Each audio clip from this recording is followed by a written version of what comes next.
पंजांमध्ये पकडतो. बापरे.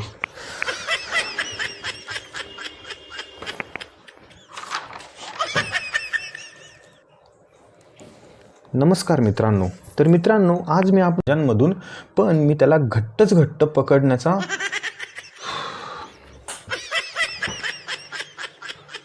आईने विचारले.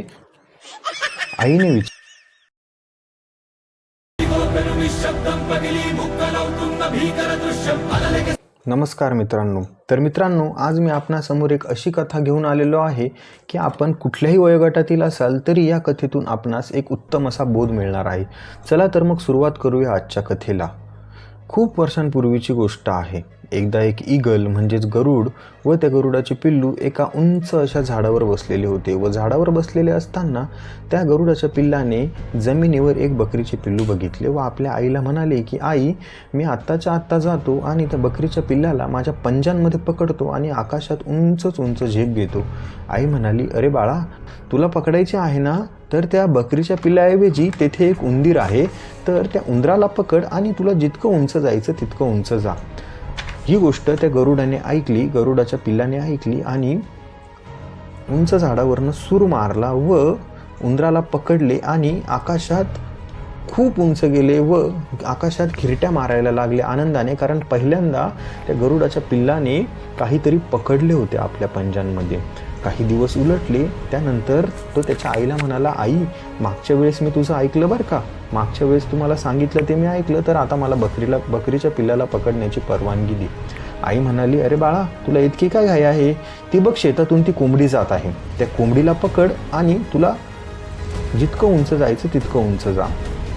ते गरुडाचं पिल्लू बोललं, ठीक आहे, मी कोंबडीला पकडतो आणि जातो. ज्यावेळेस गरुडाच्या पिल्लाने शेतात झेप घेतली व कोंबडीच्या पिल्लाला आपल्या पंजांमध्ये पकडले, थोडं वरती गेल्यानंतर कोंबडीच्या पिल्लाने आपली चोच जी होती ती गरुडाला मारायला सुरुवात केली. हे बघून आणि ह्या वेदना गरुडाला सहन झाल्या नाही.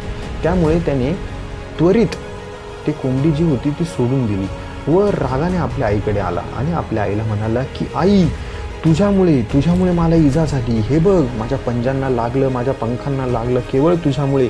मला पकडायचं होतं बकरीचं पिल्लू, पण तुझ्या हट्टापायी मी कोंबडीला पकडलं आणि मला त्या कोंबडीमुळे इजा झाली. तूच कारणीभूत आहे या इजेला. हे ऐकून आईला थोडं हसू आलं आणि आईचा हसू बघून तो जे गरुडाचं पिल्लू होतं अजून जास्त चिडलं व आईचा राग करायला लागलं. त्यानंतर गरुडाचे काही दिवस गेले. गरुडाचे पिल्लू म्हणाले की आई, चल, मी आता जातोय बकरीच्या पिल्लाला पकडायला आणि ह्यावेळेस तुझी मी परवानगी मागत नाहीये, तर मी जात आहे हे तुला सांगण्यासाठी आलेलो आहे. आई म्हणाली, अरे बाळा, त्याआधी एक काम कर, ते कुत्र्याचं छोटंसं पिल्लू आहे त्याला पकड आणि त्याला घेऊन तुला आकाशात जितकं उंच जायचं तितकं जा. ते चिडलं गरुडाचं पिल्लू. ते म्हणालं, नाही, आता मी तुझं ऐकणार नाही. पण आईने आग्रह केला असल्याने त्याने आईचं म्हणणं ऐकलं आणि कुत्र्याचं जे पिल्लू होतं ते आपल्या दोन्ही पंजांमध्ये पकडलं आणि आकाशात खूप उंच गेले आणि काही वेळाने त्या पिल्लाला सोडून दिले. असे काही दिवस ओलांडले. गरुडाचं पिल्लू हळूहळू विसरून गेलं की आपल्याला बकरीचं पिल्लू पकडायचं होतं. काही दिवसांनी गरुडाच्या पिल्लाची माता गरुडाला म्हणाली की बाळा, जा, तुला बकरीचं पिल्लू पकडायचं होतं ना, जा पकड. हे ऐकून त्या गरुडाच्या पिल्लाचा आनंद जो होता तो गगनात मावेनासा झाला. त्याला आभाळ ठेंगणे झाली. ते गरुडाचं पिल्लू बकरीच्या पिल्लाला शोधत त्या शेतात गेलं आणि एकदा सूर मारला आणि एका सुरात, एका क्षणात, एका दमात आपल्या दोन्ही पंजांमध्ये बकरीच्या पिल्लाला पकडले आणि आकाशात उंच झेप घेतली.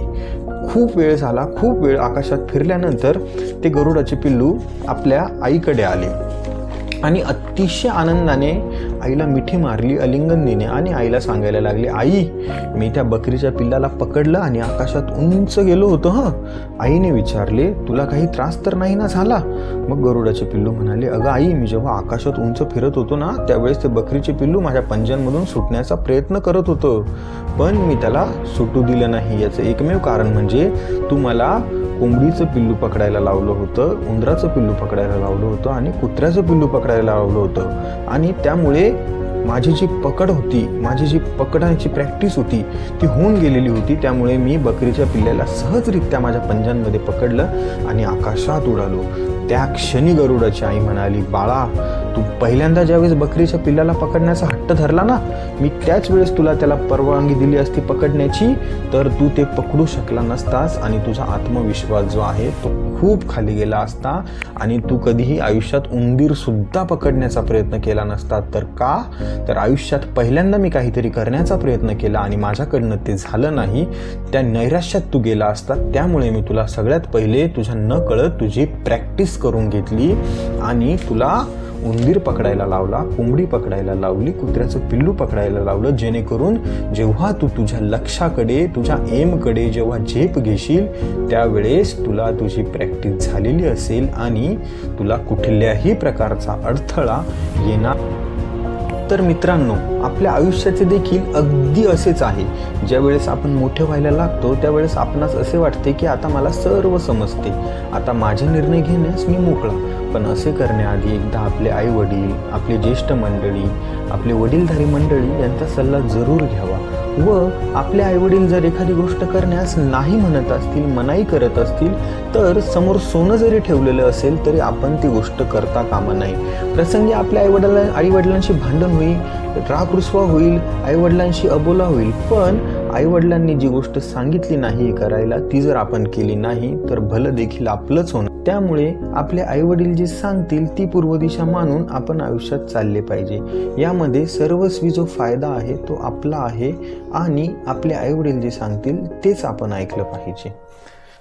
धन्यवाद. तर आजची ही कथा कशी वाटली ही कमेंटद्वारे नक्की कळवा आणि आपल्या चॅनल